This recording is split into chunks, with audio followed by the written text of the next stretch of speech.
Good evening. आज का जो हमारा टॉपिक है वो है कैंडल स्टिक्स का। कैंडल स्टिक्स में हमारा जो सबसे पहला टॉपिक होगा वो होगा हैमर।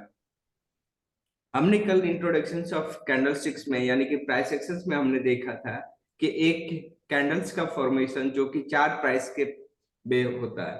पहला था ओपनिंग प्राइस जो कि 9:15 बजे डिसाइड होता है मार्केट के डिमांड एंड सप्लाई के बेस।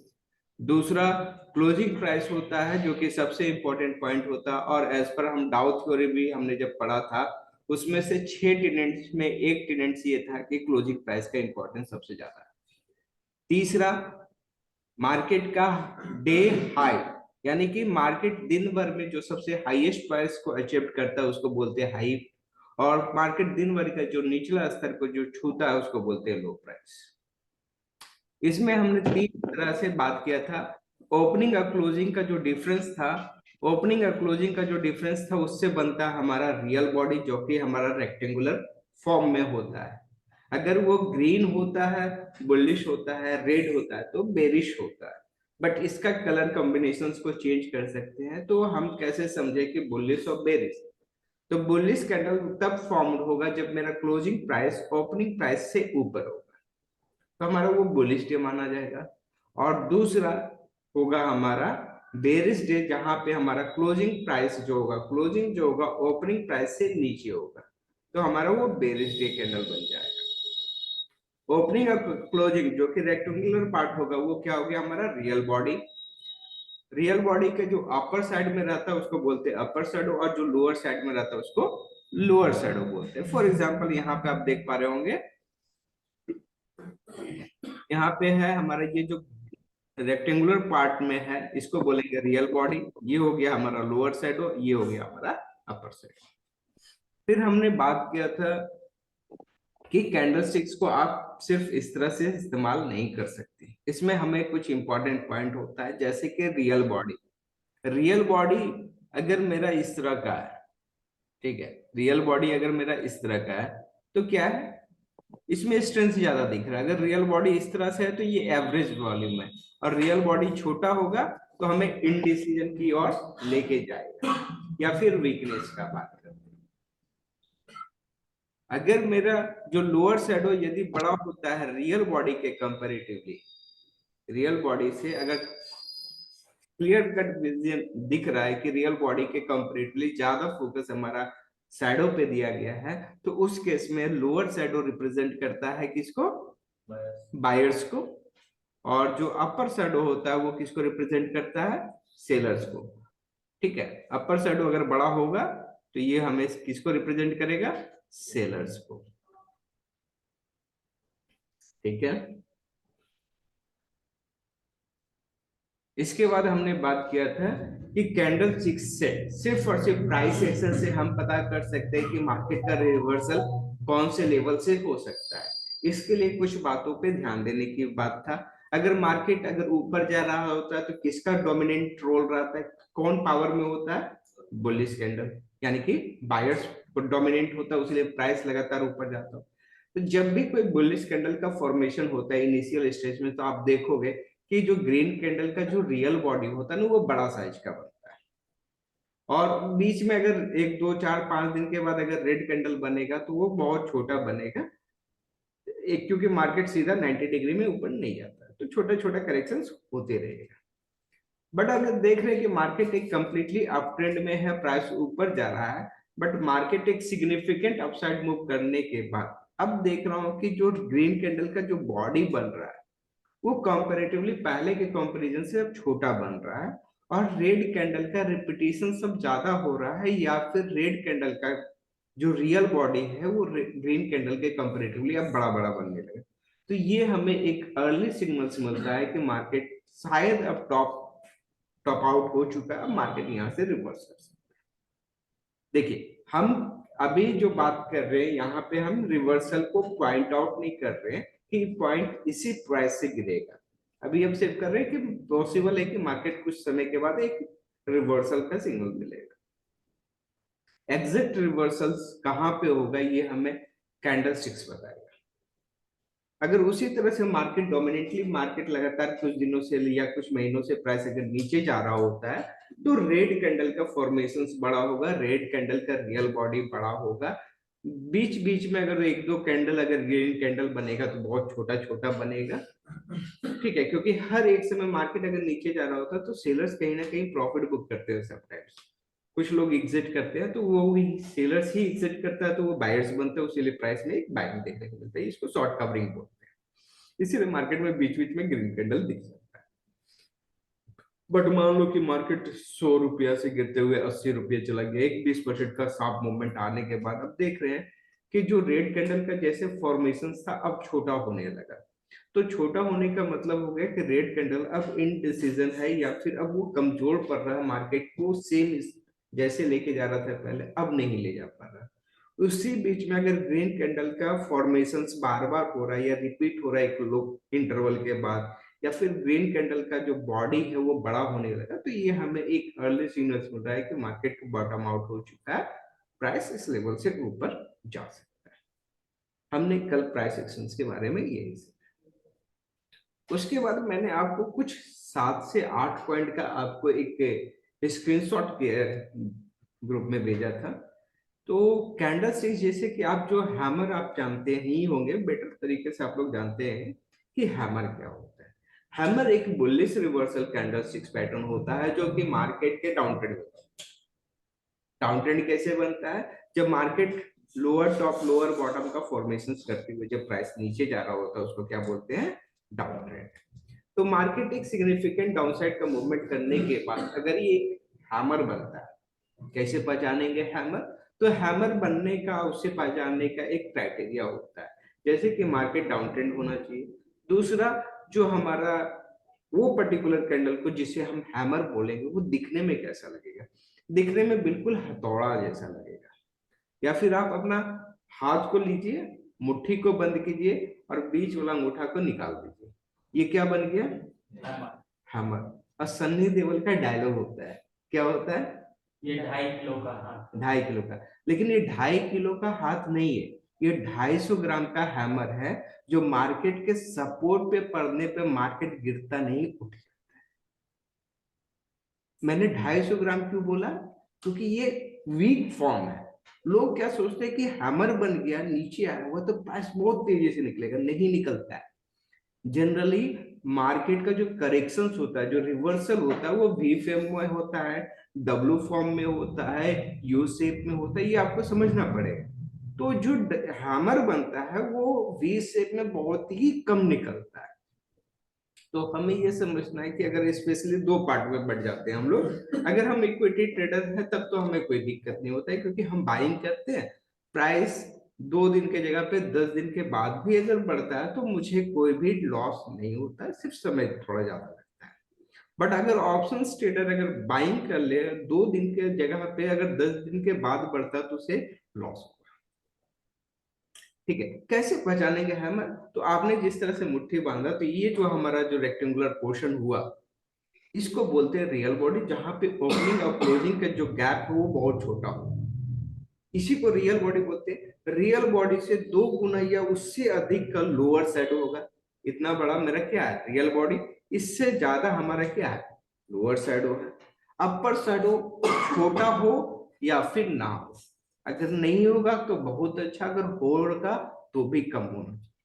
इसके बारे में डिस्क्राइब किया गया है कि रियल बॉडी से 0.25% से ज्यादा का अपर शैडो नहीं होना चाहिए। बट देखिए, आप पूरी तरह से कैलकुलेशंस को हर एक जगह अप्लाई नहीं कर पाएंगे, तो आपको क्या होगा, प्राइस का फॉर्मेशन कब कहां और किस लोकेशंस पे हुआ इस पे ज्यादा फोकस करना होगा। इस रियल बॉडी को आप अगर आप ध्यान से देखोगे तो क्या हुआ, मार्केट इस लेवल से खुला, मार्केट यहां से नीचे गया, जब नीचे जा रहा था तो कंट्रोल किसके पास है? सेलर्स के पास कंट्रोल है। मार्केट का ट्रेंड क्या था? डाउन ट्रेंड था। कंट्रोल किसके पास था? कंप्लीटली सेलर्स के पास था। तो मार्केट फर्स्ट फेज में अगर जब प्राइस नीचे जा रहा है तो वो मार्केट अकॉर्डिंगली मूव कर रहा था जैसे करना चाहिए था। बट सेकेंड स्टेप में या सेकेंड हाफ में क्या हुआ, मार्केट नीचे से रिकवरिंग स्टार्ट करता है, और ये जनरल प्रोपोजिशन होता है, मार्केट अप एंड डाउन होता ही है। बट जब ये क्या होता है, मार्केट नीचे से ऊपर क्लोज कर रहा था तो एक्सपेक्टेशन था कि यहाँ पे अगर क्लोज करता है तो डोमिनेंसी सेलर्स का ही देखने को मिलेगा। बट ये क्या करता है, यहाँ पे बंद नहीं करता, मिडिल में नहीं करता, और ये लगभग लगभग जहां पे मार्केट खुलता है उसी लेवल के पास, यानी कि गर्दन के पास आकर के मार्केट बंद करता है, या फिर गर्दन छोड़ के टॉप पे ही मार्केट बंद करता है, जहां से खुला था उसके ऊपर ही बंद। तो इस केस में हमने क्या देखा कि रियल बॉडी बना छोटा, रियल बॉडी स्मॉल साइज का होगा, रियल बॉडी से 2 गुना या उससे अधिक का लोअर शैडो। लोअर शैडो किसको रिप्रेजेंट करता है, बायर्स को। अब जैसे कि हमें पता चला कि मार्केट बॉटम आउट हो चुका, 100 रुपए वाला शेयर से गिर के कहां पे आ गया, 80 रुपए के करीब आ गया, 20% का डिस्काउंट मिल रहा है। एज ए रिटेल ट्रेडर अगर आपको 100 रुपए में पहले खरीदना चाह रहे थे या खरीदे हैं, क्या आपको 80 में मिलेगा तो आप नहीं खरीदोगे? ये आपके लिए अपॉर्चुनिटी है। अगर आप इन्वेस्टर हो, ट्रेडर हो तो मान सकते हैं कि चलो कुछ इग्नोर किया जा सकता है, बट अगर आप इन्वेस्टर हो तो वो आप 10-20 रुपया के लिए नहीं देखते हो, आप देखते हो एक लॉन्ग टर्म विजन। तो वो तो आपके लिए 20% अपॉर्चुनिटी आपके लिए, अगर उसी लेवल को अचीव करता है तो 25% का रिटर्न बनता है। डाउन साइड में 20%, वही अप साइड में 25% बनता है। ठीक है, मैंने कल एक बात किया था, जब हमारा रियल बॉडी छोटा होता है, लोअर शैडो या अपर शैडो बड़ा होता है, तो उस पर्टिकुलर कैंडल में रियल बॉडी का कलर का इंपॉर्टेंस नहीं होता, चाहे वो रेड बने चाहे वो ग्रीन बने। लोअर शैडो रिप्रेजेंट करता है बायर को, तो मार्केट यहां से अब ऊपर। ठीक है, तो क्या है, कैसे पहचानेंगे हम? हमारे पास कुछ 5-6 पॉइंट है। Hammer is a single candle bullish reversal pattern. Hammer क्या है, सिंगल कैंडल सिक्स पैटर्न है जो कि बुलिश रिवर्सल है। बुलिश रिवर्सल का मतलब होता है कि मार्केट डाउन ट्रेंड में रहेगा। डाउन ट्रेंड में जब कोई बुलिश रिवर्सल पैटर्न बनेगा, वो बुलिश रिवर्सल आपको 3 बातें सिखाएगा, गांठ बांध लीजिए। बुलिश रिवर्सल का मतलब होता है 3 बातें। अगर जब भी मार्केट डाउन साइड में है, कोई भी बुलिश रिवर्सल पैटर्न बनता है, तो वहां पे 3 चीजें हो। पहला, मार्केट जिस स्पीड में गिर रहा था उस स्पीड में गिरना बंद। अगर ऐसे गिर रहा था मार्केट इस लेवल पे, अगर हमारा सपोर्ट है या हैमर है कुछ भी है, मार्केट ऐसे गिर रहा था ना, अगर अब इस पे पहुंच गया ना, तो अगर अब मार्केट को गिरना होगा ना, तो ऐसे करके ऐसे नहीं गिरेगा। अब जब वो मार्केट ऐसे आएगा, यहाँ पे रुकेगा, यहाँ पे कुछ समय बिताएगा, फिर धीरे धीरे धीरे धीरे करके गिरेगा। तो क्या होगा, मार्केट के गिरने का स्पीड को स्लो कर देगा, या फिर मार्केट को गिरना हॉल्ट कर देगा, बंद कर देगा। मार्केट अगर हैमर बना हुआ है, सपोर्ट पे है, तो मार्केट क्या हो सकता है, कुछ समय के लिए या कुछ दिन के लिए मार्केट उसी लेवल पे जहां पे बना हुआ है, मार्केट वहीं पे रुक जाएगा। क्योंकि बड़े प्लेयर या इन्फॉर्म्ड प्लेयर एक दिन में डिसीजन या एक कैंडल को देख करके डिसीजन नहीं लेते। हम एज ए स्मॉल ट्रेडर बहुत जल्दी हम लोग डिसीजन मेकिंग कर लेते हैं, बट लॉन्ग टर्म इन्वेस्टर या फिर म्यूचुअल फंड कंपनी इतना जल्दी आपका अपना पोजीशंस को चेंज नहीं करता। तो क्या होता है, जब हैमर बना तो वहां पे हमें क्या करता है, कंफर्मेशन का वेट करते हैं कि मार्केट में यहाँ पे सच में पोटेंशियल्स है बायर्स के पास, क्या सच में वो स्ट्रेंथ है जो कि मार्केट को ऊपर लेके जाए। क्योंकि मैंने कल एक बात बोला था कि स्ट्रेंथ जो होता है वो रियल बॉडी रिप्रेजेंट करता है। स्ट्रेंथ कौन रिप्रेजेंट करता है, रियल बॉडी। और हैमर का रियल बॉडी क्या है, वीक है। एक ऐसा सिग्नल जो कि अपने में ही क्या है, कॉन्ट्राडिक्टरी है। लोअर शैडो बोलता है कि मार्केट का बॉटम आउट हो चुका है, मार्केट को ऊपर जाना चाहिए, और रियल बॉडी बोलता है कि भैया अभी हम तैयार नहीं है, अभी हमारे पे कोई भरोसा नहीं कर रहा है कि मार्केट यहाँ से। तो उसी लिए क्या होता है, मार्केट बहुत बार बोल सकते 50% ऑफ मार्केट क्या होता है, आइदर वो साइडवेज हो जाता है या फिर मार्केट वहीं पे रुक जाता है, ये थोड़ा बहुत ऊपर जाता है। और ऐसे ही कंडीशंस में जो हैमर को देख करके ऑप्शंस बाइंग करता है ना, मार्केट उसके अकॉर्डिंगली ऊपर जाता है, बट समय इतना लग जाता है कि थीटा वैल्यू उसका पोर्टफोलियो को नेगेटिव कर देता है। थीटा वैल्यू ऑप्शंस के लिए, आपके लिए नहीं। ठीक है, तो हैमर पे, या फिर हम तो बोलते हैं कि कभी भी आपको कैंडलस्टिक्स पे देख करके ऑप्शंस बाइंग नहीं करते।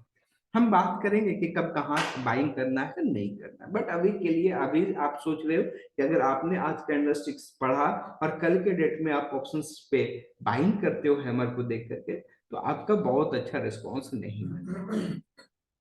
ठीक है, ये जो बोलता है कि कम से कम जो है गिरावट जो 4-5 दिन से कम मिनिमम क्या है, 1 सप्ताह मार्केट गिरना चाहिए, उसके बाद ही ये हैमर बने। ऐसा नहीं कि 2 दिन बाजार गिरा आपका हैमर बना और आप बोल रहे हो कि अगला 2 महीना तक बाजार ऊपर जाएगा, नहीं। बाजार जितना दिनों तक गिरेगा, बाजार उससे डबल मान के चलिए, ट्रिपल मान के चलिए कि मार्केट ऊपर हो। तो मार्केट अगर 15-20 दिन या महीने, 2 महीने, 3 महीने गिरने के बाद बनेगा, यानी कि एक सिग्निफिकेंट मूव होने के बाद ही रिवर्सल अच्छा होगा। जैसे कि मैंने बोला कि बाजार यहाँ से चलना स्टार्ट किया, अब थोड़ा सा बाजार ऊपर गया, आप बोल रहे हैं कि मार्केट नेगेटिव हो गया, तो यहाँ पे पहला तल्ला से कूदने से कोई आदमी मरता, लेकिन उसको कूदाएंगे हम 10 तल्ला से तो मरेगा, और 100 तल्ला से कूदेगा तो रास्ते में चल जाएगा। तो मार्केट को हर एक जगह पे नहीं देखना, मार्केट का एक फिक्स्ड लोकेशन होता है या फिर एक इंपॉर्टेंट लोकेशन होता है, वहीं पे देखना। Lower shadow must be at least twice the height of the real body. जो लोअर शैडो होगा रियल बॉडी के कंपेरेटली क्या होगा, 2 गुना या उससे अधिक, 2.5 गुना, 3 गुना, 4 गुना, कुछ भी हो सकता है। The real body is at the upper end of the trading range. Trading range क्या होता है, high and low. High and low को क्या बोलते हैं, रेंज बोलते हैं।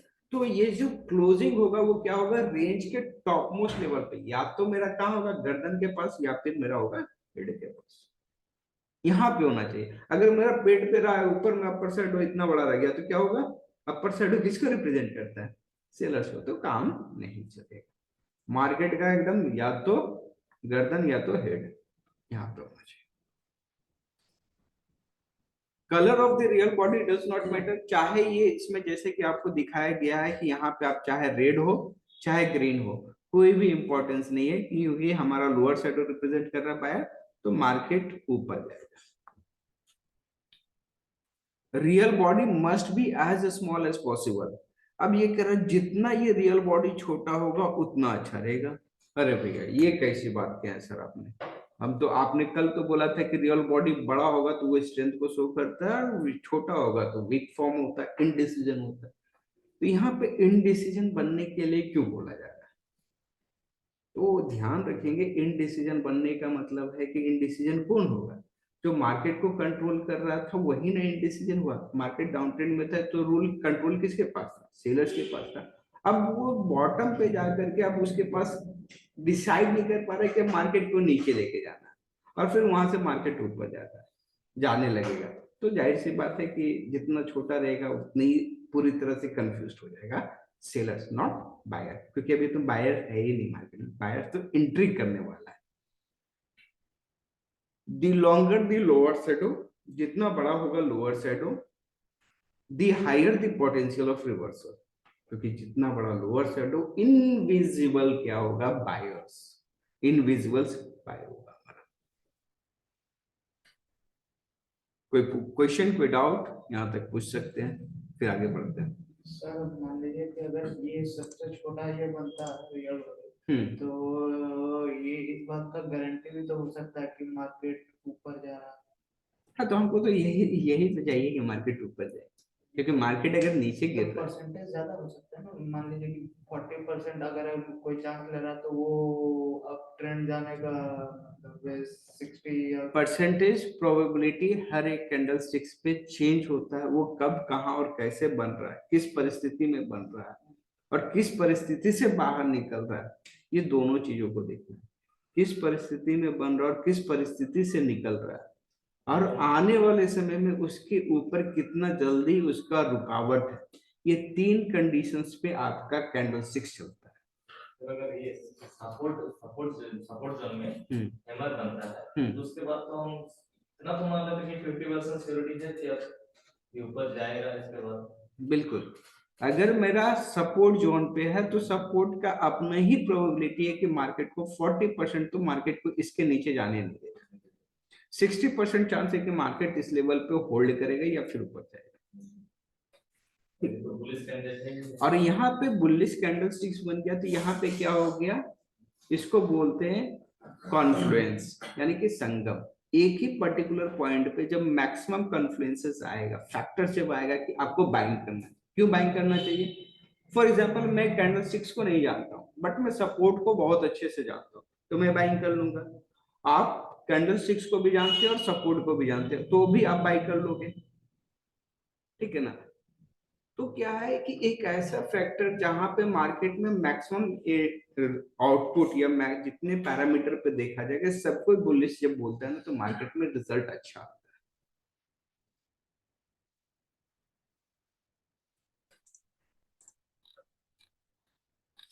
है। चलिए, साइकोलॉजी क्या है? देखिए, आप कैंडल स्टिक्स को समझ गए, हैमर क्या होगा?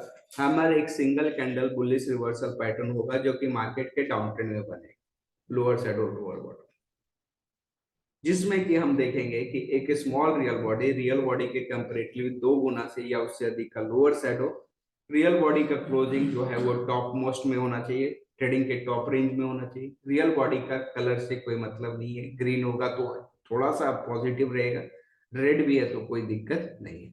अपर शैडो छोटा होना चाहिए या फिर नहीं होना चाहिए। अगर कैलकुलेशन में बात करें तो रियल बॉडी का 0.25% से ज्यादा नहीं होना चाहिए, ठीक है।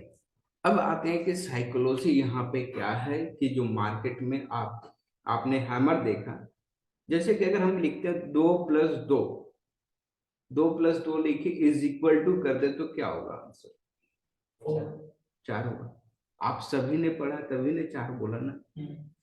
तो उसी तरह से मार्केट का साइकोलॉजी क्या होता है, सब क्या पढ़ा है नहीं मालूम, मार्केट का साइकोलॉजी लोगों को मालूम, ठीक है। साइकोलॉजी मालूम होने के कारण वो आंसर क्या हुआ, 4 डाला कि 2+2 क्या होता है, 4 होता है। यहाँ पे नॉलेज भी है, फैक्ट भी है, प्रूफ भी है, सब कुछ है, तो हमने 4 बोल दिया।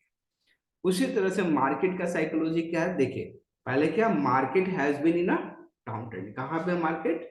डाउन ट्रेंड में, ठीक है भैया। डाउन ट्रेंड में किसका कंट्रोल है? बाहुबली को नहीं, यहाँ पे सेलर्स।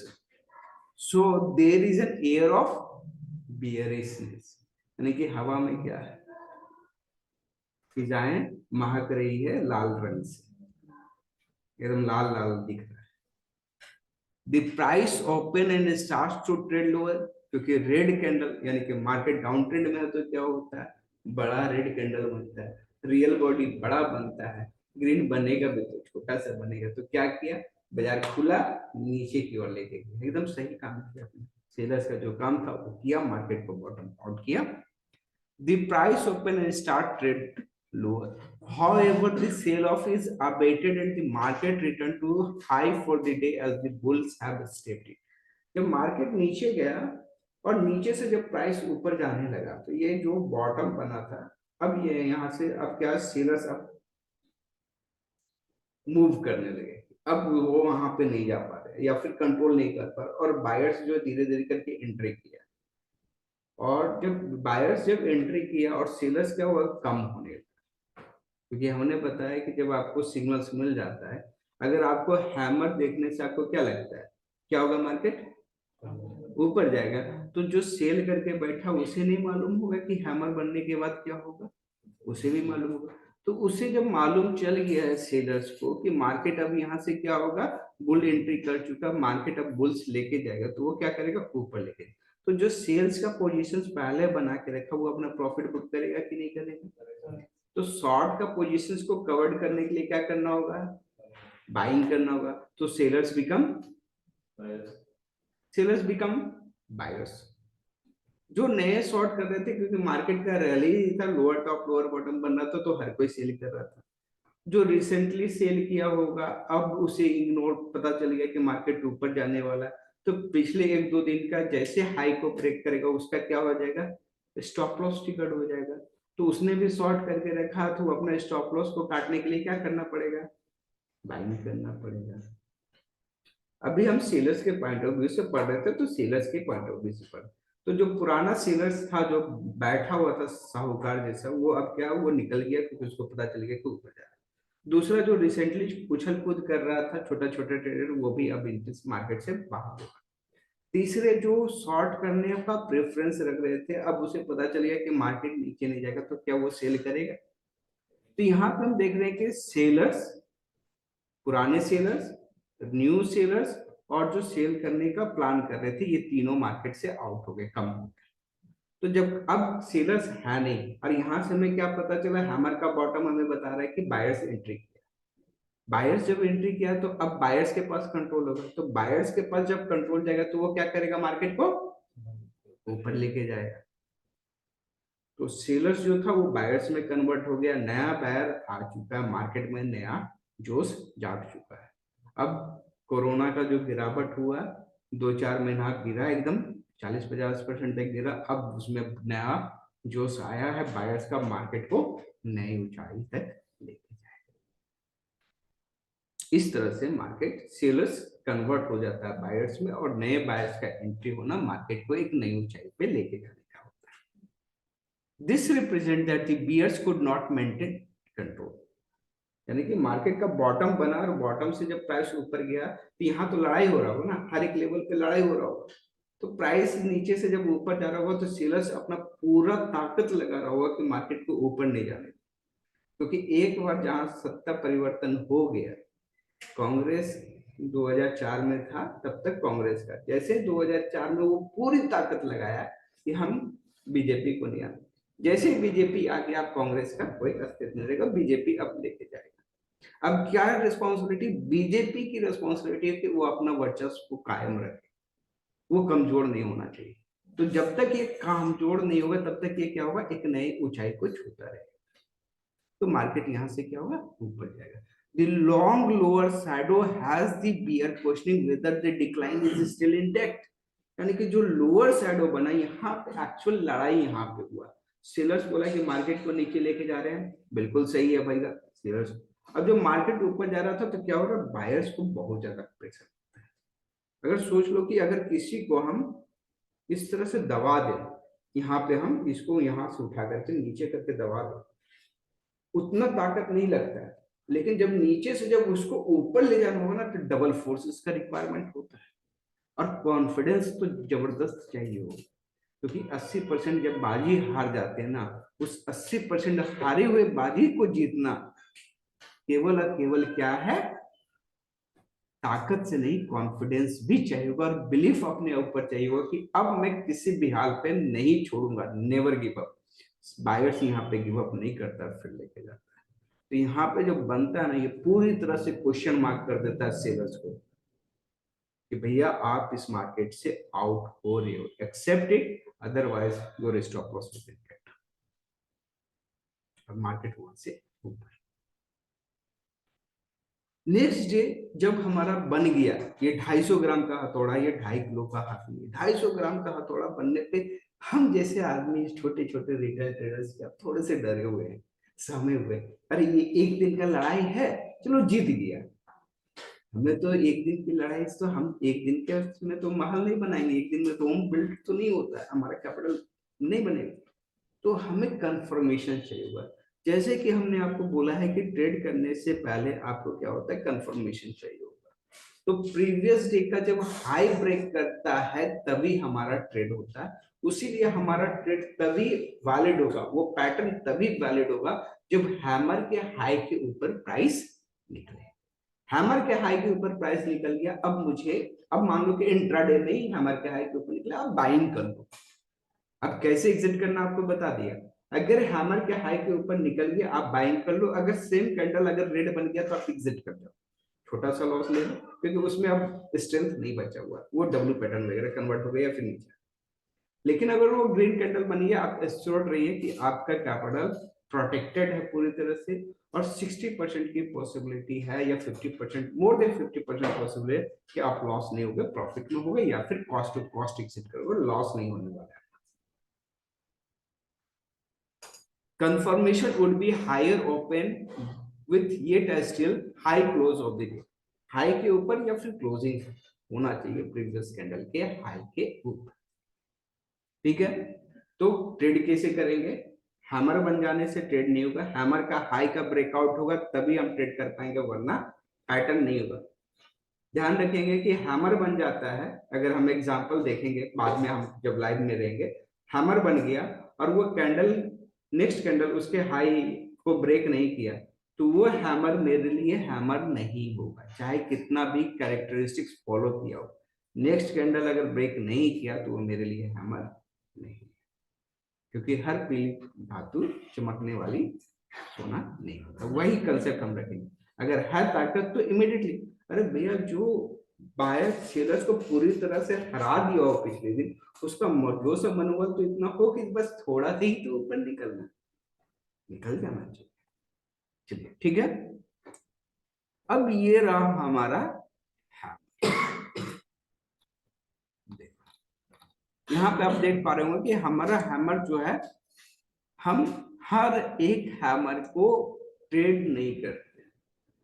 एक हैमर बनता है जिसमें कि हमारा लोएस्ट ट्रेडिंग पॉसिबिलिटी रहता है, जहां पे हमें 40% की संभावना है कि मार्केट यहाँ से ऊपर जा सकता है। तो वैसे को हम केवल अपने स्टडी में जगह देते हैं, अपने ट्रेड के लिए जगह नहीं देते। तो पहला कैंडलस्टिक जो आपने पढ़ा है उस तरह का अगर हैमर बनता है तो भैया हम ट्रेड नहीं करेंगे। क्या बना है इसमें, हैमर बन रहा है। हैमर कैसे बनेगा, एक स्मॉल जो पढ़े हैं वो पूरा फॉलो कर रहा है, लेकिन ये जो हैमर बन रहा है वो कोई सपोर्ट पे नहीं है। क्या है, सपोर्ट नहीं है। उसके बाद प्राइस इस कैंडल के ऊपर भी नहीं निकला, no prior confirmation, no price confirmation. ठीक है, इतना से ही हमें पता चल गया कि भैया ये जो हैमर बना है ना, ये खुद कमजोर है, इस पे हम कॉन्फिडेंस के साथ ट्रेड नहीं कर सकते। ठीक है, तो ये हमारे लिए क्या है, जस्ट वेट वॉच एंड सी। सिर्फ हमें क्या प्रैक्टिस के लिए है। हाँ भैया ये हैमर बना, हैमर बना काम करता है कि नहीं करता है, तो ये हमें, ये स्टडी हमें बताएगा कि काम नहीं करेगा। अगर आप देखोगे कि मैक्सिमम टाइम, क्योंकि जिसका लोकेशन अगर सही नहीं रहेगा ना उसका इंपॉर्टेंस नहीं रहेगा, जिसका लोकेशन नहीं उसका इंपॉर्टेंस नहीं। बहुत लोगों का इंपॉर्टेंस केवल इसलिए रहता है कि वो चेयर पे बैठा हुआ है तो इंपॉर्टेंस। एसपी का ऑफिस में या डीसी का ऑफिस में जो चपरासी होता है उसका पावर किसी ऑफिसर से कम नहीं है। वहां पे उस चपरासी को सैल्यूट करते हैं। और वहीं पे एक चपरासी जब प्राइवेट कंपनी में हो तो वो आपको साहब बोलेगा, आपके आगे पीछे दौड़ेगा, आप उसके आगे पीछे नहीं। चेंज होगी ना, है तो क्लरिकल पोस्ट ही है, दोनों तो चपरासी पियून का ही है, लेकिन किसके पावर के साथ। अगर वही बोले कि वो प्रधानमंत्री का चपरासी हो तो वैल्यू बढ़ गया, यानी कि वहां पहुंच नहीं सकती, उस चपरासी के पास नहीं पहुंच सकती। इसलिए एक मूवी था, आन मूवी था, मैं तो जज का जो है ना ड्राइवर हूँ, तो वो अपने आप को क्या रिप्रेजेंट करता है, मतलब पावरफुल आदमी के साथ रहने वाला आदमी भी अपने आप को पावर ही समझता है। तो उसी तरह से अगर ये खुद में ही कमजोर है, कोई उसका अस्तित्व नहीं है कि नीचे कोई इसको सपोर्ट कर रहा है, तो भैया इस पे हमें ट्रेड नहीं। तो पहला वाला हैमर जो बना हुआ था जो किताब में, जो यूट्यूब में, वो हमारे लिए ट्रेड करने लायक नहीं है, वो रहने दीजिए। हर एक नए ट्रेडर आएंगे और वो क्या करेंगे, प्रोफेशनल ट्रेडर का खुराक बनने के लिए वो हैमर देखेंगे, ट्रेड करेंगे। मैंने बहुत लॉस किया इस पे। मैंने जब पहली बार सीखा, आधा सीखा, अरे हैमर बहुत अच्छा है, ट्रेड किया, 5 बार ट्रेड कर रहा हूँ, 10 बार ट्रेड कर रहा हूँ, 6-7 बार लॉस हो जाए। यहाँ तो एक्यूरेसी हमको 70% बोला था, और सर जब दिखा रहे तो सच में प्रॉफिट हो रहा है नहीं कि वो जब दिखा रहा है, लेकिन वो दिखा वही रहे थे जहां से वो प्राइस बढ़ रहा है। दिक्कत ये हुआ, अरे ये चीज को हमें रियलाइज करने में 2 साल निकल गए। 2 साल में लाखों रुपए गवा दिए थे, फिर रिकवर हुआ बड़ा मुश्किल से। 2 साल एक बड़े लॉस में रहना, जहां पे हम ये सोच के रखे थे कि 2 साल में तो हमारा भी एक कार होगा। ठीक है, कार वहां भी हो सकता है। आई डोंट वॉच लिस्ट, एक ऐसे हैमर को हम अपने वॉच लिस्ट में जगह देंगे बट ट्रेड में जगह नहीं देंगे। क्या है, जैसा बुलिश कैंडलस्टिक्स बनता है, कैंडलस्टिक्स बना, प्राइस डाउन ट्रेंड में भी है, लेकिन अभी भी सपोर्ट और रेजिस्टेंस पे नहीं। हमें क्या करना है, एक क्राइटेरिया सब में अप्लाई करना है। जो भी कैंडलस्टिक्स बनेगा, बुलिश कैंडलस्टिक्स बनने के लिए हम एक ही चीज को मानते हैं कि वो वैलिड होगा, वो सपोर्ट पे होना चाहिए। अगर वो सपोर्ट पे नहीं है, हम उसे हैमर नहीं मानेंगे, चाहे प्राइस ऊपर जाए या नीचे। तो हमें क्या करना चाहिए, एक किताब है ट्रेडिंग इन द जोन, आप उसको सुनिए, पढ़िए, आपको वो एक साइकोलॉजी बिल्ड करने पे बहुत मदद करेगा। Trading in the zone, trading in the zone, ठीक है। तो उसमें ये नहीं बताया गया था कि ये करना चाहिए, लेकिन उसका जो बुक का जो नियम था ना, उस तरह से मैंने अपने आप को तैयार किया है कि मेरा रेंज है बुलिश कैंडलस्टिक्स को ट्रेड करने का, जो रेंज है, जो जोन है, वो है सपोर्ट। सपोर्ट पे है, वो काम करे चाहे नहीं करे, हम उसको ट्रेड। दूसरा, अगर मेरा हैमर बन गया तो हैमर के हाई के ऊपर निकलेगा तो हम क्या करेंगे, बाई करेंगे।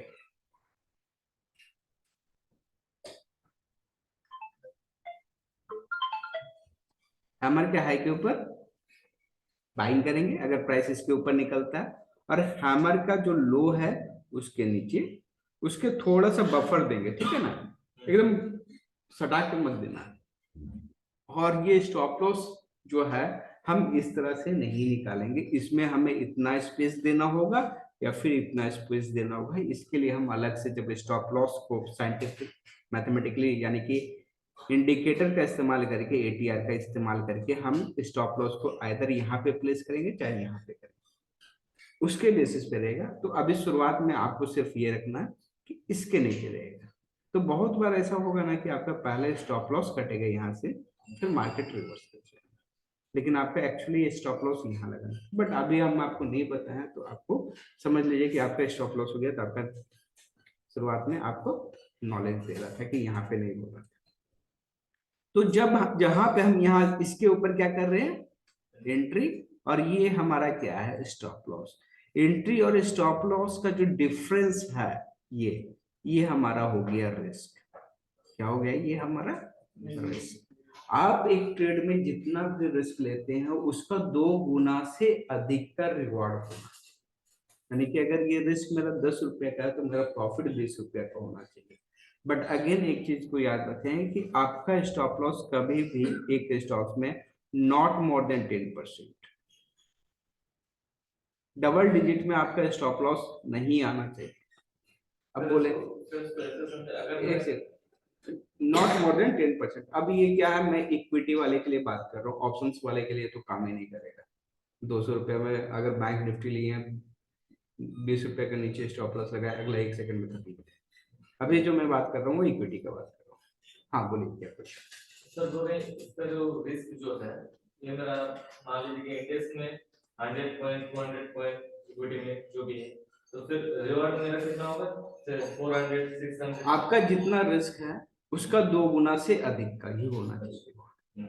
अब ये कहने के लिए लगता है थ्योरेटिकल, यार भैया 100 रुपए का रिस्क है, 200 रुपए का टारगेट थोड़ी मिलता है। लेकिन आप हमारे थ्योरी पे जाइए, आपका जो मिनिमम जो रहेगा ना प्रॉफिट 200 का रहेगा, 100 के रिस्क। आपको 400 500 और इवन 700 तक का भी ट्रेड मिलेगा, और कोई बड़ा ट्रेड नहीं। क्योंकि अगर आप पहले ही अगर वर्ड में जाएंगे, और या फिर जिसको भी आपने सुना हुआ तो यही बोलते हैं कैंडल स्टिक्स जब बुलिश रिवर्सल और ट्रेंड रिवर्सल पैटर्न। भैया अगर ट्रेंड रिवर्स हुआ तो क्या हुआ, आधा % और 1% चलेगा, उसका तो अनंत समय तक वो प्राइस ऊपर जाता है, हजारों % तक जा सकता है। तो हमारा 2 रुपये का रिस्क में हम क्या 4 रुपये 10 रुपये नहीं जा सकता, बिल्कुल जा सकता, ठीक है, बिल्कुल जाएगा। आपका 5 गुना 10 गुना तक का टारगेट मिलेगा, लेकिन कब मिलेगा, कब 2 गुना मिलेगा, अगर आपका 10 रुपए का risk for the time being, आपको 10 रुपए का रिस्क है, अगर आपका टारगेट 15 रुपए का है, ये ट्रेड मेरे लिए नहीं होगा। अगेन ये मेरा हैमर मेरे लिए नहीं है। अगर मेरा 10 रुपए का हैमर में रिस्क है और 20 रुपए से कम का ट्रेड है, 20 रुपए का मतलब 19 रुपए होगा, तो वो मेरे लिए ऐसा नहीं है, वो 20 ही माना जाएगा। लेकिन 10 रुपए का रिस्क है, वो 12 रुपए या 15 रुपए या 8 रुपए का टारगेट दे रहा है, तो उसे हम हैमर नहीं मानते, वो सच में हैमर है, बढ़िया जगह पे बना है, बट हमें यहाँ पे वो कितना अच्छा बना है या कितना अच्छा दिखता है उसके लिए हम पैसा नहीं लगा रहे, हम पैसा लगा रहे हैं कमाने। मतलब मेरा हम लोग का टारगेट कितना बड़ा होगा तो उसमें हम लोग को एंट्री करना है। अच्छा, बिल्कुल। फॉर एग्जाम्पल कि आपको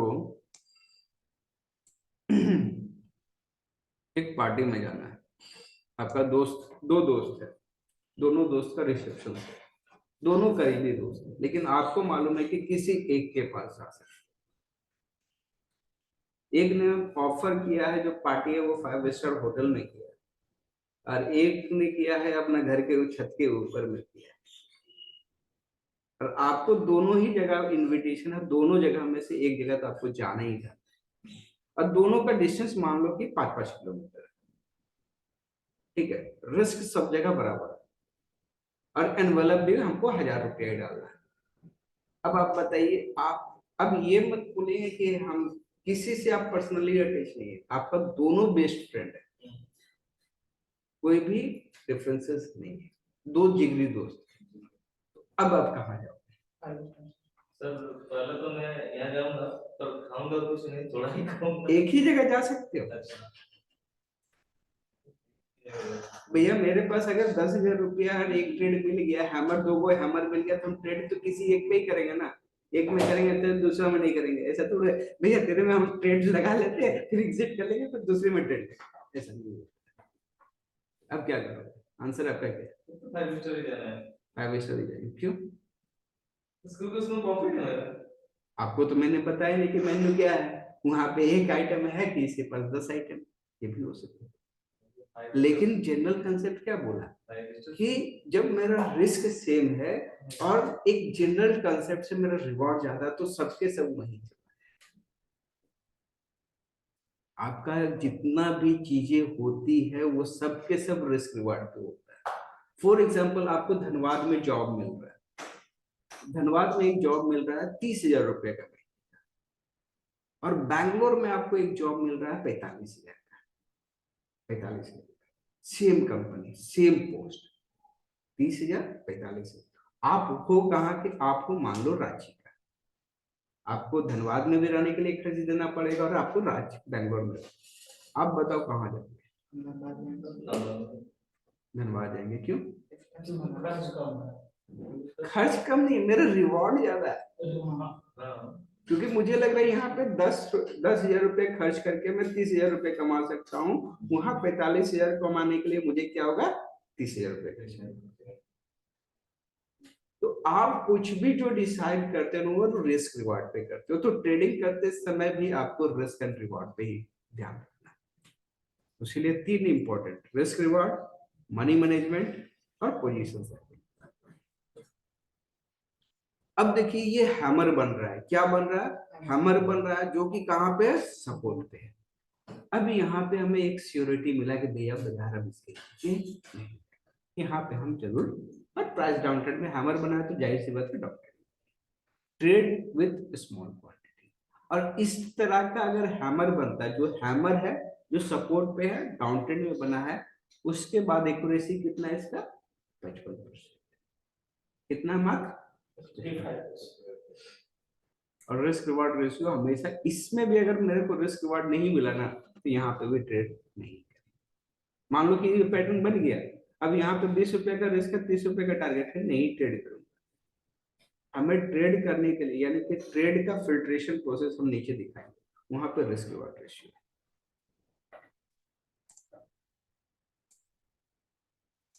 अब ये क्या हो गया? यहाँ पे देखिए आपका हैमर बना हुआ है, कहाँ पे बना हुआ है? सपोर्ट पे बना है, कहाँ है? प्राइस डाउन ट्रेंड में है, और यहाँ पे क्या? हैमर के हाई के ऊपर निकल करके मार्केट क्लोज करती है। तो यहाँ पे सपोर्ट है, हैमर है, प्राइस कंफर्मेशन है, यहाँ पे हम बाइंग करेंगे। अब ये क्या हो गया? हैमर का एक्यूरेसी हो गया 60%। अगर आप देखो तो यहाँ पे भी हैमर बना, ये भी हैमर है, हैमर बनने में कोई गलती नहीं है, ये चारों के चारों हैमर है। पहला इसको मेरे वॉच लिस्ट में भी जगह नहीं दी है, इसको मैंने वॉच लिस्ट में डाला, देखा कि क्या हो सकता है, इसको मैं ट्रेड किया छोटे क्वांटिटी से और इसमें मैंने पैसे डाला है बड़ा। सर इसमें छोटा क्वांटिटी में ट्रेड क्यों करना है, क्योंकि यही तो अभी प्राइस कंफर्मेशन नहीं मिला। अच्छा हैमर बन जाने से हमारा ट्रेड नहीं होगा, हैमर के हाई के ऊपर निकलेगा तभी ट्रेड। लेकिन ये हैमर बन गया, हैमर बनने का मतलब यही होता है, किताब में हैमर यही होता है, लेकिन हमारे डेफिनेशन में हैमर वही जो सपोर्ट पे प्राइस का कंफर्मेशन, तीसरा रिस्क रिवॉर्ड 1:2, ये 3 एडिशनल क्राइटेरिया से मेरे लिए हैमर बन गया। अगर ये 3 क्राइटेरिया नहीं है, हमारे पास मोर देन 50% का एक्यूरेसी नहीं है, मान लीजिए। अब कहां पे है, अगर ऐसा कोई पैटर्न बन जाए तो आप इस पे मल्टीपल ट्रेड कर सकते हैं। ये जो यहाँ पे जो सिंबल देख रहे हो, ये क्या है, मेरा डाउन ट्रेंड बता रहा है। ये हैमर कब बने, अब ट्रेंड जा रहा होगा, यानी कि प्राइमरी ट्रेंड मेरा क्या हो अप, सेकेंडरी ट्रेंड क्या हो मेरा डाउन। सेकेंडरी ट्रेंड जब मेरा प्राइस, मान लो कि प्राइस महीने कुछ साल से प्राइस ऊपर जा रहा है, ऊपर जाने के दौरान में कुछ मान लो कि 2-4%, 5% बाजार नीचे गिरा, और उस नीचे जाते समय वो बन गया हैमर, वहीं पे है पिछला दिन पीछे कुछ का सपोर्ट, यानी कि up trend, primary trend up है, सेकेंडरी ट्रेंड मेरा डाउन है। उस पर्टिकुलर कंडीशंस में अगर मेरा बनता है तो मैं ट्रेड करूंगा, और इस कंडीशन में मेरा रिस्क होगा, रिवार्ड नहीं होगा। क्यों? क्योंकि मार्केट अप ट्रेंड में है, और अप ट्रेंड में कितने बार हायर टॉप हायर बॉटम का फॉर्मेशन करेगा ये मुझे नहीं मालूम। तो इस पर्टिकुलर कैंडल स्टिक्स में हमारे पास केवल और केवल रिस्क लेने की कैपेसिटी है, टारगेट में डिसाइड नहीं कर। या हो सकता है 10 रुपए का टारगेट मिले, 20 रुपए का मिले, या 200 या 2000। इस कंडीशन में प्राइमरी ट्रेंड मेरा up, secondary down, down secondary trend क्योंकि उसको रिवर्सल बोलते हैं, रिट्रेसमेंट बोलते हैं, तो वो संकेत ही देता है कि यहां से जब प्राइस निकलेगा तो पिछला टॉप को ब्रेक करेगा। तो अगर इमीडिएट टारगेट रखेंगे तो पिछला जो टॉप है ना उसका हाई रखेंगे। हाँ, जैसे कि मान लो कि मार्केट मेरा क्या है, अप ट्रेंड में जा रहा है ऐसे, ठीक है ना, प्राइमरी ट्रेंड मेरा अप है, कुछ साल से प्राइस लगातार ऊपर जा रहा है। अब ये यहाँ से क्या हुआ, प्राइस यहाँ से करेक्शन किया, और ये देख रहे कि प्रीवियस रेजिस्टेंस बिकम सपोर्ट होता है, यहाँ पे आया और यहाँ पे आकर के ये हैमर बना, ठीक है। अब प्राइमरी ट्रेंड क्या है मेरा, अप है, अप ट्रेंड में हमारा अभी ये क्या है, पिछले 5-7 दिन से कैंडल प्राइस नीचे आ रहा, तो ये मेरे लिए हो गया परफेक्ट सेटअप। ये बन गया स्मॉल रियल बॉडी से 2 गुना से अधिक का लोअर शेडो, अपर शेडो नहीं है या छोटा सा है, इसके ऊपर निकलेगा तो हम बाइक। तो इस केस में क्या हुआ, रिस्क हमें ये है, हमें टारगेट नहीं मालूम होता, क्योंकि मुझे मालूम है कि मार्केट जब हायर बॉटम हायर टॉप का फॉर्मेशन हो रहा है तो ये कंटिन्यू रैली कर सकता है। तो यहाँ से प्राइस क्या हो सकता है, कम से कम एक्सपेक्टेशन तो रहेगा कि इस पॉइंट के ऊपर निकले। तो आपका अगर बोला जाए कि अगर टारगेट दिमाग में एक बार सेट करना ही है तो आप इस पर्टिकुलर पॉइंट को रखो, बट रियलिटी यही है कि मार्केट इसको ऊपर निकलेगा। साइडवेज भी तो बन सकता है, साइडवेज भी तो बन सकता है। साइडवेज में बनेगा तो वो सपोर्ट पे बनेगा और रेजिस्टेंस तक उसका टारगेट रहेगा। ट्रेंडिंग मार्केट में बनेगा तो अप ट्रेंड में बन गया ना, तो उसका हम टारगेट नहीं सेट कर पाते। जैसे कि साइडवेज मार्केट में एक्चुअली क्या है, रिवर्सल कैंडलस्टिक्स पैटर्न जो है साइडवेज मार्केट में, यानी कि जितना भी कैंडलस्टिक्स पैटर्न है ना जो बताया गया है वो साइडवेज मार्केट में ही काम करता है। बट हम यहाँ पे क्या करते हैं, ऐसा सेटअप डालते थे जो कि अप ट्रेंड का में बाइंग कर दे, और अप ट्रेंड का काम ही होता है प्रीवियस टॉप को वो ब्रेक करते चला।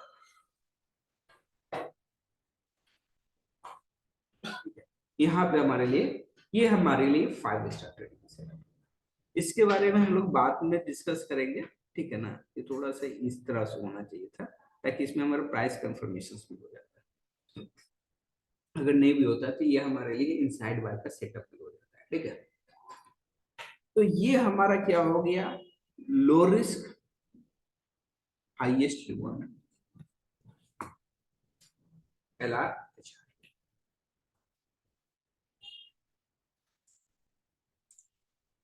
आज हम लोग सिर्फ थ्योरी पढ़ेंगे, कल हम लोग सारे को देखेंगे।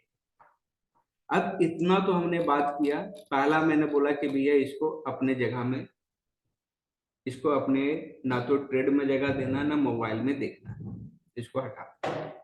इस तरह का बना, सपोर्ट पे बना, तो हम अपने वॉच लिस्ट में ऐड कर दिए कि देखेंगे भैया कैसा परफॉर्म कर रहा है। अगर फिर बीच में कोई अपॉर्चुनिटी या कॉन्फ्रेंसेस या संगम बनता है तो हम इसमें ट्रेड करेंगे। हमारा इस तरह का हैमर जब बनता है तीसरा नंबर पे, तो हम कुछ क्वांटिटी से ट्रेड करते हैं। जब ये चौथा बनता है तो हम इसमें पूरी क्वांटिटीज के साथ ट्रेड करते हैं, क्योंकि इसमें सपोर्ट मिल गया, प्राइस हमारा बन गया, डाउन ट्रेंड है और प्राइस कंफर्मेशन। यहाँ पे तो हम ट्रेड करेंगे और 60% का एजम्पशन। रिस्क रिवॉर्ड रेशियो हमेशा 1:2 होना। ये कंडीशन में हमारा टारगेट डिसाइड नहीं रहेगा, पहले से हम एंट्री करेंगे और target higher bottom higher top से स्टॉप लॉस को ट्रेड करेंगे। प्राइस कंफर्मेशन कैसे है? प्राइस कंफर्मेशन इसी को बोलते हैं, जब जो प्रीवियस टॉप के ऊपर जब निकला ना, ऊपर में वाले में तो है सर, लेकिन ये 5 स्टार ट्रेडिंग स्ट्रेटजी में वो तो बगल में ही बना हुआ है। नहीं है तो ये नहीं बना ना, इसलिए हमारे लिए कुछ और स्ट्रेटेजी है, ठीक है ना। इसमें जब हम इंट्राडे का सेटअप भी डाल दिए। अब द मोस्ट इम्पोर्टेंट, अच्छा क्रिकेट में अभी वर्ल्ड कप हो रहा था, तो क्या हर बॉल में रन बनाया जाता है या हर बॉल को हिट किया जाता है? क्या यॉर्कर को बॉल को भी हमेशा अटेम्प्ट करना चाहिए छक्का मारने के लिए? माइक ऑफ कर लीजिए।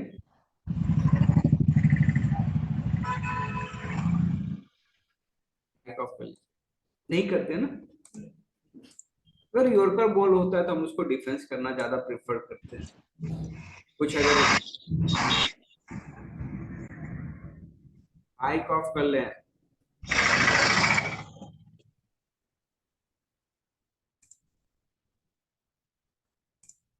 ठीक है। कुछ ऑफ स्विंग होता है तो छोड़ देते थे, जब हर बॉल पे बैठा। उसी तरह से हर एक हैमर को ट्रेड नहीं करना। ट्रेड करने के लिए हमने क्या, जो आपके पास हैमर का नॉलेज है बिल्कुल सही है, बस 3 डिमांड को पूरा कर दीजिए। वो हैमर सपोर्ट पे बनना चाहिए, दूसरा प्राइस का कंफर्मेशन होना चाहिए, तीसरा रिस्क रिवार्ड रेशियो 1:2 के ऊपर। ये 3 क्राइटेरिया को फुलफिल कर दीजिए, आप 10 में से 6 बार हैमर पे आप प्रॉफिट करोगे, और बहुत ही शानदार। रिस्क कितना? 1 कैंडल का। और भी अगर 5 दिन से भी गिर रहा हुआ तो टारगेट तो 5 गुना हो गया ना। आपको तो हम 1 का 2 ही करने बोल रहे। तो रिस्क 1 कैंडल का, टारगेट मिनिमम 5 कैंडल, 5 दिन, 50 दिन का सोचिए। तो ऐसे कंडीशंस में ट्रेड नहीं करना है जहां पे मेरा अपोजिट हो जाएगा LRHR, low risk high reward. यहाँ पे ऐसा होता है कि हैमर इतना बड़ा बन गया, टारगेट 10 रुपए का, रिस्क है 20 रुपए का, वो ट्रेड हैमर हमारे लिए हैमर। ये हैमर दिख रहा है आपको? ये हैमर है क्या? नहीं सर। हाँ हैमर है? नहीं सर। अच्छा नहीं है। हैमर है बट ट्रेड के लायक नहीं है। नहीं वो अभी क्वेश्चन नहीं है, हैमर है या नहीं? हैमर है। ये हैमर नहीं। क्यों नहीं? सर क्योंकि ये सपोर्ट के ऊपर नहीं है और ये अप ट्रेंड में है सर। आपका फोकस यहाँ पे था, आपका फोकस इस पे नहीं। हैमर से पूछो तो हैमर से बोले कि हैमर इसको हैंगिंग मन बोलते हैं, फांसी पे लटका देगा। यही प्राइस अगर यही हैमर जब ऊपर में मिलता है ना, तो इसको कहते हैं हैंगिंग मैन, यानी कि ऐसा आदमी जो फांसी पे लटक गया। तो यहाँ पे बायर इसको हैमर समझ के ट्रेड करता है, वो क्या होता है, ट्रेडर से इन्वेस्टर बन जाता है, लंबा लटकता है, ठीक है। Do not trade when find hammer in an up trend. Up trend में हैमर को ट्रेड नहीं करते।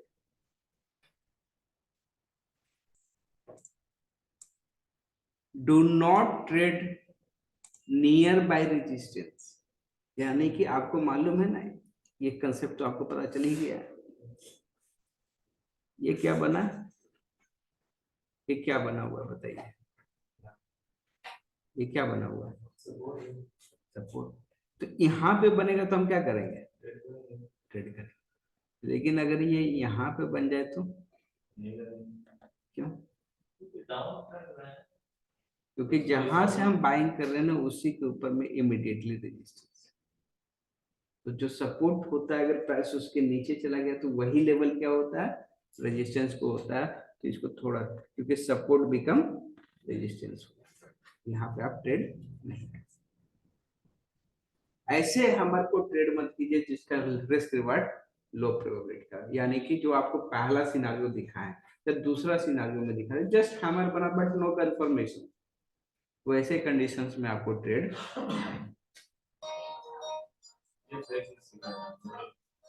रेजिस्टेंस अगर पास में हो तो कितना भी अच्छा हैमर बन जाए कैसे भी नहीं करना है, नहीं करना।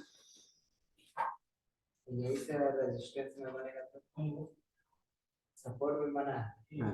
वही रेजिस्टेंस में बनेगा तो हैंगिंग हो गया। मान लो कि यहाँ से हम बॉल को, जंपिंग बॉल को उछलाते हैं, ठीक है, तो ये फ्लोर पर टच करके वो कहाँ जाएगा, सीलिंग पे जाएगा। और मान लो कि जहां पे पंखा है वहां पे हैमर बनेगा और वहां से ऊपर जाएगा, जाएगा तो कितना ऊपर जाएगा, थोड़ा सा ऊपर जाएगा, नीचे डाउन साइड पूरा रिस्क है। यानी कि ट्रेड करने के लिए हर एक हैमर ट्रेड करने लायक है।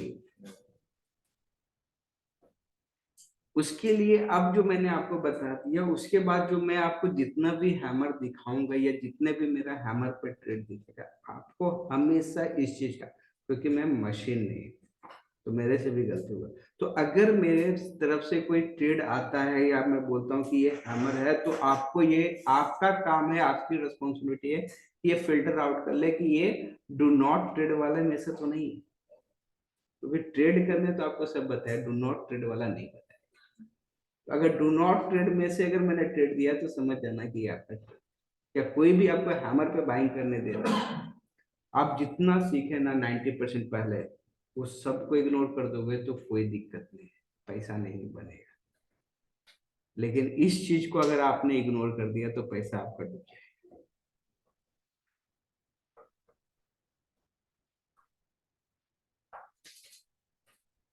थोड़ा सा टॉपिक बचा हुआ है बस, अच्छा इसमें नहीं, आगे हम लोग बात करेंगे।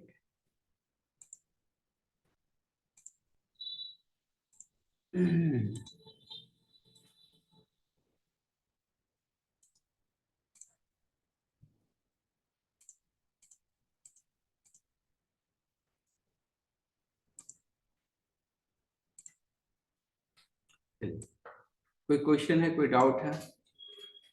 आज का जो हमने हैमर को पढ़ा है वो क्या है, एक तरह से हमने कैचिंग द फॉलिंग नाइफ पकड़ने का कोशिश किया। बड़ा रिस्क है क्योंकि आप हवा की विपरीत डायरेक्शंस में ट्रेड कर रहे हो। हवा क्या है, बेरिश का, और आप ट्रेड क्या कर रहे हो, तो उसमें रिस्क बहुत बड़ा रहता है, लेकिन अच्छा भी है।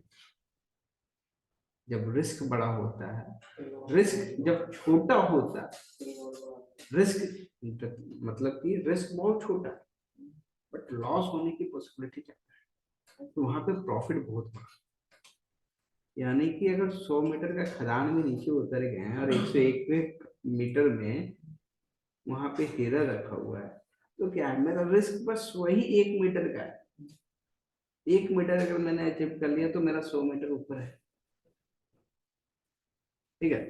तो ये रहा हमारा हैमर, इसको प्रैक्टिस कीजिए।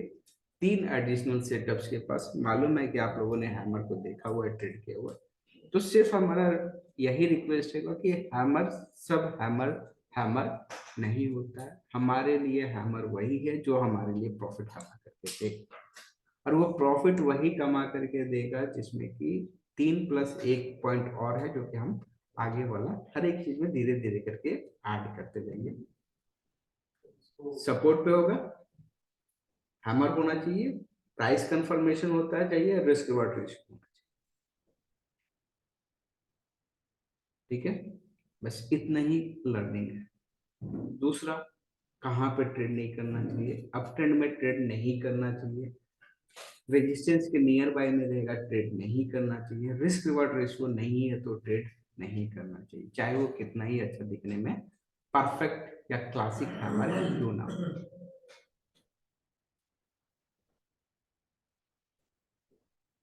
ओके, हाँ क्वेश्चन बोल सकते हैं। इसको व्हाट्सएप में भेज दीजिए। हाँ ये आपके ग्रुप में चला जाएगा। अगर सपोर्ट के नीचे हैमर बना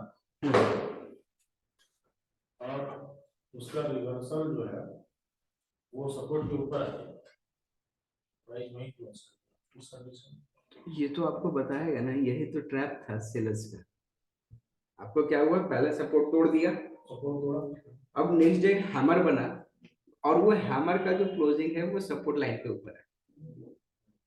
तो अभी यहाँ पे क्या ट्रिपल कंफर्मेशन मिला के मार्केट यहाँ से तेजी से जाएगा।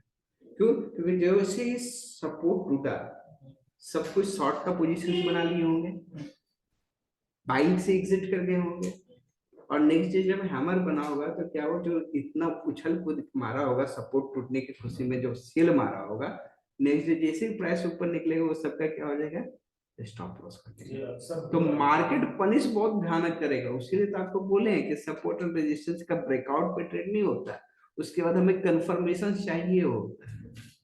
तो अक्सर वहीं पे ट्रेड होता है और रिटेलर का ट्रेड होता है। प्रोफेशनल जानबूझ के सपोर्ट और रेजिस्टेंस को तोड़ते हैं ताकि वहां पे आप ट्रैप हो।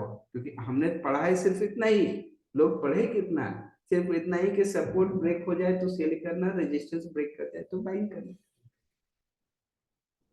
रिस्क रिवॉर्ड की बात नहीं है, साइकोलॉजी की बात नहीं है, कैसे मार्केट शिफ्ट होता है। हमने कल बात किया तो शिफ्ट का, एक सेलर्स कैसे मूव करता है फ्रॉम सेलर्स टू बायर्स और बायर्स टू सेलर्स, ये मूवमेंट आपको जानना पड़ेगा तब आप ट्रेड करोगे।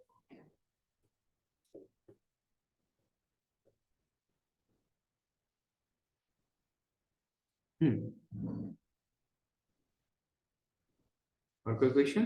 तो सर रेजिस्टेंस मान लीजिए कि रेजिस्टेंस है और कुछ दिन से साइडवेज मार्केट था, उसके बाद रेजिस्टेंस